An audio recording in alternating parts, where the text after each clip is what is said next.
vamos dizer assim, se você tá comendo um monte de coisa que tá te inflamando, a melatonina, ela tem um poder inflamatório, anti-inflamatório, né?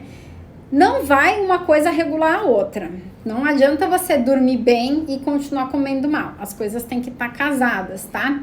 Mas ela vai ajudar o seu intestino também a se recuperar. A gente precisa dormir para o intestino recuperar, né? Na hora que a gente dorme que a gente vai fazer a renovação das células. As células velhas vão serem mandadas embora e as novas vão ser fabricadas. E o nosso intestino faz isso muito rápido. Quem fez o detox percebeu. No detox a gente fica 21 dias fazendo um detox do intestino, né, do corpo, e as pessoas percebem a melhora muito rápida, porque as células do intestino, elas são renovadas semana a semana. É uma coisa incrível que o nosso corpo tem capacidade de fazer. Chá verde é ruim para enxaqueca? É sim, senhora. Chá verde contém cafeína. Chá verde, chá mate. Alguém perguntou de chá agora há pouco, né? Os chás que podem para enxaqueca. A gente tem que evitar tudo que contém cafeína que seja estimulante, tá? Então, o chá verde é Camellia sinensis. Essa erva, né? Ela é usada para fazer o chá verde, o chá branco, o chá mate, chá preto. É tudo a mesma folhinha. A gente tem que evitar todos, tá? Porque contém cafeína e é altamente estimulante para o cérebro. Outros chás que eu não indico a gente usar são esses chás digestivos, os chás que acelera metabolismo. Esses chás não vão fazer bem se você tem enxaqueca, tá? Prefira tomar aqueles chazinhos camomila, hortelã, erva cidreira, erva doce. Eu tô tomando aqui, ó, eu tô tomando hoje chá de casca de abacaxi. Não indico para todo mundo que tem enxaqueca, porque tem gente que tem problema com cítricos, né? Mas é uma opção boa também, tá? Para quem não tem problema com cítricos. Eu posso colocar um gengibre, posso colocar uma canela, um cravo, uma pimenta do reino, tá? Isso tudo faz bem para a enxaqueca. Sexto hábito. Gente, já tô falando faz uma hora. Sexto hábito, então... Alguém já lançou a bola aí da vitamina D? Já falei da vitamina D, como a vitamina D é um hormônio também, importantíssimo para a nossa imunidade, né? Regula o nosso sistema imune. Então, o sexto hábito é a gente se expor ao sol. Se expor ao sol significa, sim, eu vou absorver a vitamina D, eu vou, através dessa vitamina D, fixar o cálcio no meu osso, principalmente se eu sou mulher, eu preciso muito disso. Mas, olhar para o sol, o que vocês vão fazer? Um hábito fácil. Vai acordar, gente, abre a janela do seu quarto e olha para a luz do dia. Assim como para dormir, né? Eu preciso estar com tudo 100% escuro para o meu olho, a minha retina, não ver luz nenhuma e fabricar melatonina. Eu preciso dizer para o meu cérebro que é dia e que a gente acordou e que ele precisa começar a funcionar de outro jeito. Para isso eu faço o quê? Eu abro a janela e olho para o dia. Claro que a gente que tem enxaqueca tem um pouquinho mais de sensibilidade à luz, você vai fazer isso aos poucos, né? Não vai do nada, você saiu do total escuro e abre o janelão ali, você vai poder piorar e ser um gatilho para sua crise.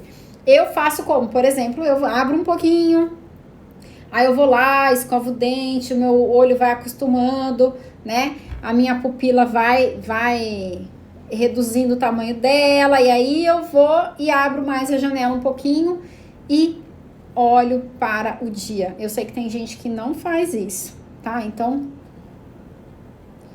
pode tomar sol e banho em seguida? Pode, não tem problema nenhum.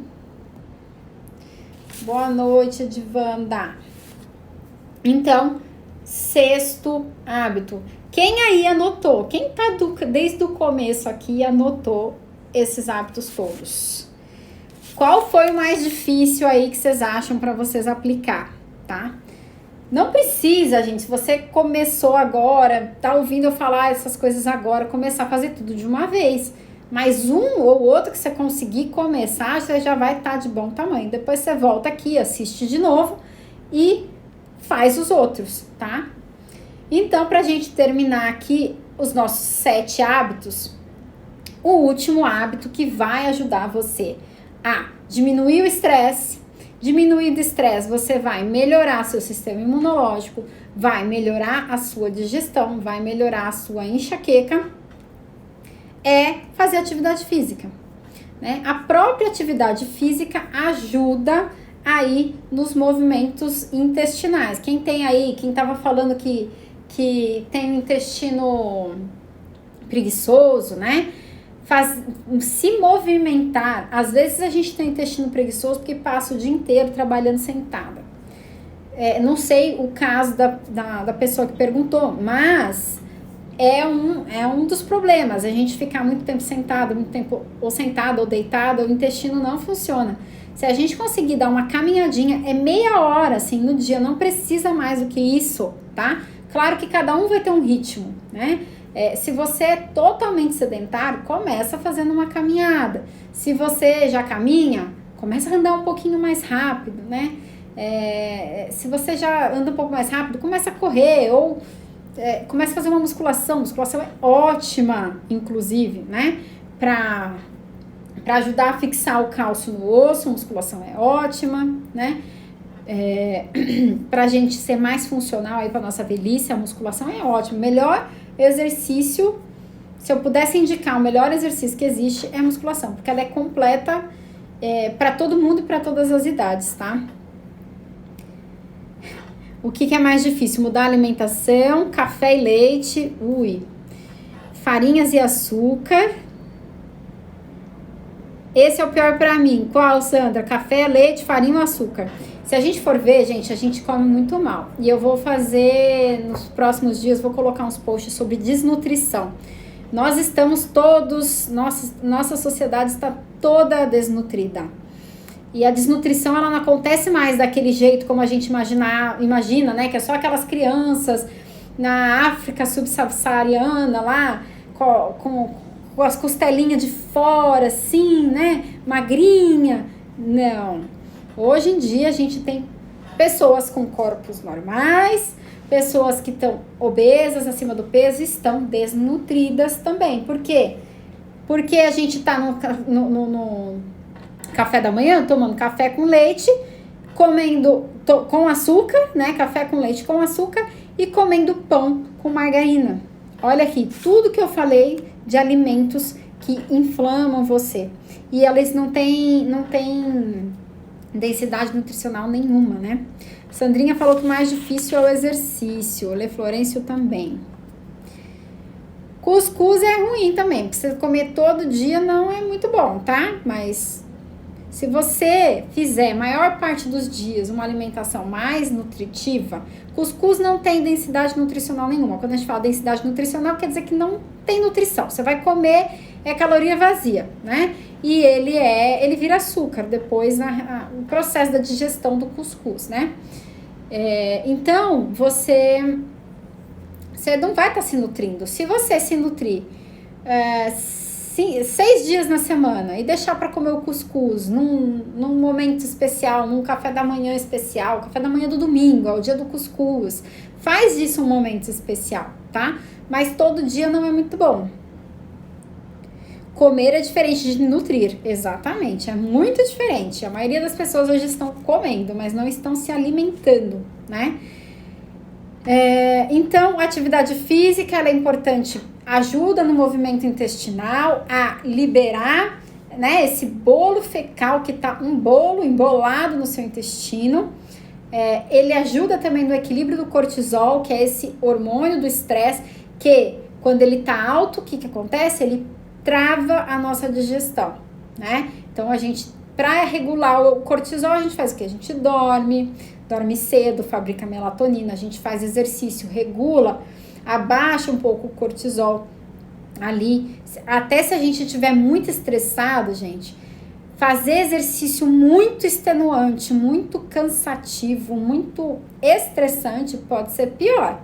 Você precisa estar atento, tá? Porque vira e mexe eu atendo pessoas que já estão mega estressadas com trabalho, enfim. Normalmente eu trabalho aqui em São Paulo. E aí saem do trabalho 8 horas da noite e vão até as 10 horas da noite fazer esses treinos super intensos, sabe? Que você faz em grupo. Aquilo altamente extenuante, a pessoa às vezes não percebe que aquilo tá piorando ao invés de ajudar. Então, se você tá muito agitado, você precisa o quê? Você precisa acalmar. Você precisa entender isso, você precisa entender o que seu corpo tá precisando. Você tá precisando respirar, dar uma pausa, diminuir o ritmo, ou tá precisando aumentar, né? Então, a gente tá falando de atividade física, eu não tô falando de performance, então, não tô falando de ganhar músculo, não tô falando de conseguir subir numa corda, levantar um pneu, eu tô falando de você ser funcional, você regular seu cortisol, você ter força para abrir um vidro sem precisar chamar o marido, é isso que eu tô falando, certo? Quem anotou o 7? Falei o 7, hein? Gente, agora mandem as perguntas. Eu sei que teve várias que eu não consegui responder porque não estavam muito dentro do tema e eu ia perder minha linha de raciocínio, tá? Manda agora. Manda as perguntas agora que eu uso esse finalzinho para responder. E vou... Desculpa. E vou revisar os 7 hábitos, então. O primeiro, comer com atenção, mastigar mais. Certo? O primeiro hábito. Esse foi fácil, né, gente? Tá fácil. Difícil é colocar em prática no dia a dia, né? O segundo hábito, então, foi evitar tomar líquidos durante a refeição. Também fácil esse, né? Comecei fácil, boazinha com vocês. Terceiro, escolher melhor os seus alimentos. E aí muita gente espanou, né? Muita gente... Então, escolha melhor os seus alimentos. Eu falei, a escolha tá nas suas mãos, né? Não é você que vai no mercado fazer compra, você que cozinha muitas vezes, então quem tá escolhendo é você. Até se você não vai no mercado, não compra, é você que olha no aplicativo de iFood para escolher o que você vai pedir, é você que vai no restaurante por quilo e coloca a comida no seu prato, então é você que escolhe.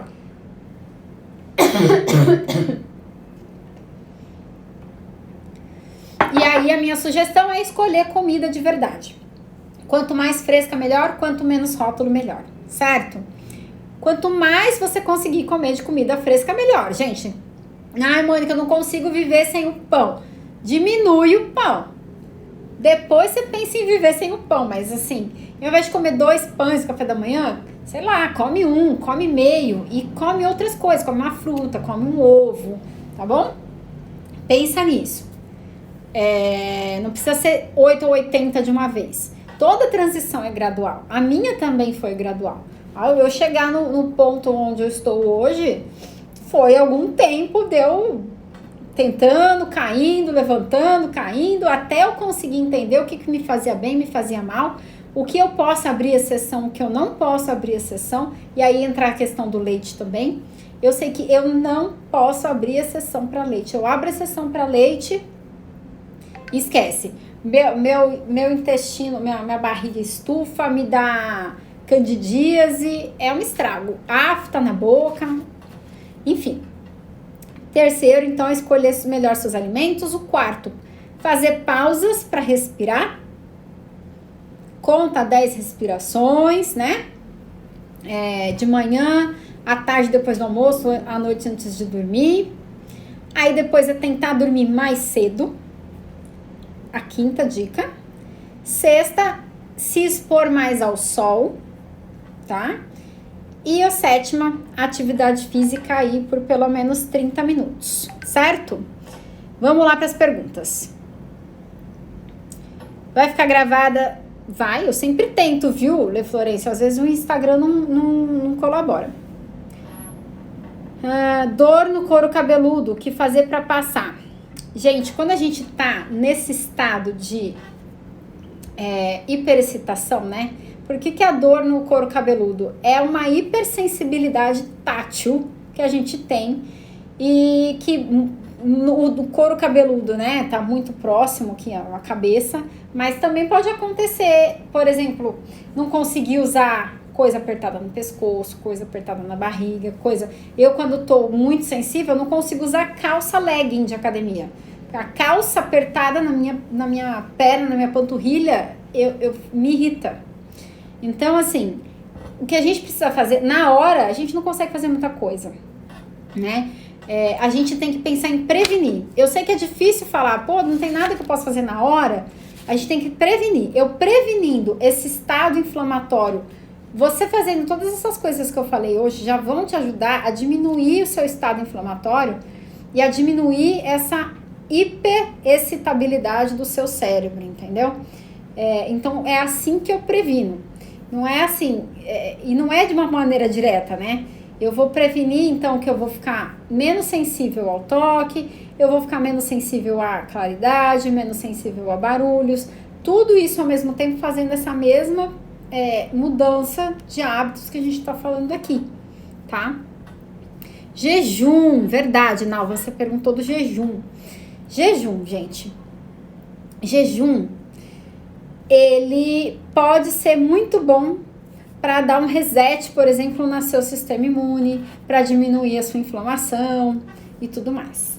Mas, assim como para quem tem diabetes, não pode fazer jejum, né? Quem tem diabetes não pode fazer jejum, né? A pessoa vai passar mal. Quem tem enxaqueca, a princípio também não deveria fazer, por mais que tenham-se todos os benefícios. Para você que tem enxaqueca e quer fazer jejum intermitente, enfim, você tem que entender por que você quer fazer jejum. Se é para emagrecer, dá para emagrecer de outras formas, né? Se é para fazer um reset no seu sistema imunológico, dá para fazer jejum, mas você precisa fazer uma transição alimentar antes. Não dá para você sair de onde você tá e começar a fazer jejum do nada, porque você vai ter crise, tá? Então, o que acontece? Por que quem tem enxaqueca tem crise quando tem jejum, fica em jejum, né? Porque quem tem enxaqueca tem uma alteração no metabolismo da glicose. A gente não sabe usar bem essa glicose, a gente não transporta essa glicose como fonte de energia, a gente não usa muito bem ela, né, no cérebro, a gente não transporta ela muito bem no nosso corpo. Olha, vou falar uma coisa que quem entende do assunto vai achar maluquice que eu tô falando, mas assim, imagina que quem tem enxaqueca é quase como quem tem uma diabetes, com um problema com a glicose. O que eu tenho que fazer? Primeiro, eu tenho que tirar o meu cérebro da dependência da glicose, para depois eu começar a fazer jejum sem ter hipoglicemia na hora que eu faço jejum. Porque na hora que eu faço jejum, meu corpo entra em hipoglicemia. E é isso que dispara a crise de enxaqueca. Então, como é que eu faço para não ter hipoglicemia? Eu tenho que fazer meu cérebro acostumar a viver sem a glicose, né? Que sem a glicemia. Como é que eu faço isso? Fazendo uma dieta com bem pouco carboidrato, comendo bem pouca glicose, aos poucos e adaptando isso, tá? Depois que eu tiver bem adaptada, eu vou tentar fazer jejum. Não vou fazer um jejum de 24 horas de uma vez. Você vai vendo qual é o seu limite, porque mesmo você adaptando a sua alimentação, com uma alimentação mais low carb, uma alimentação mais cetogênica, você ainda corre o risco de ter uma enxaqueca fazendo jejum. Você tem que ver qual que é o limite do seu corpo. Eu já acompanhei, né, clientes de enxaqueca que conseguem fazer o jejum intermitente ali, fazem 16 horas de jejum. É aquele que você janta e aí você só vai almoçar no outro dia, né? Você não toma o café da manhã. E as pessoas costumam conseguir fazer isso, mas tem gente que não consegue, mesmo adaptando a dieta. Então, existe uma coisa que chama individualidade biológica. Não serve para todo mundo, não dá pra gente afirmar. Mas eu afirmo que se você come muito pão, se você toma leite, se você usa suco de frutas, toma refrigerante, coloca açúcar no seu café, você não pode fazer jejum. Precisa fazer jejum acompanhado, tá bom? Magnésio é importante para o funcionamento cerebral, sim. Como a gente vai conseguir ele? Comendo folhas verdes escuras, de preferência. E aí você pode suplementar também, tá? A suplementação tem vários tipos de magnésio, várias dosagens, isso também é individual, mas ajuda muito no funcionamento cerebral.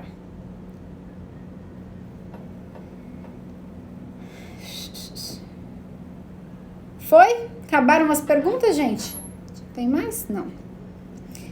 Então, vou lembrar vocês que na quinta, meio-dia, então, vai ter uma live com a Michele, nutricionista, meio-dia, pra gente falar só de glúten.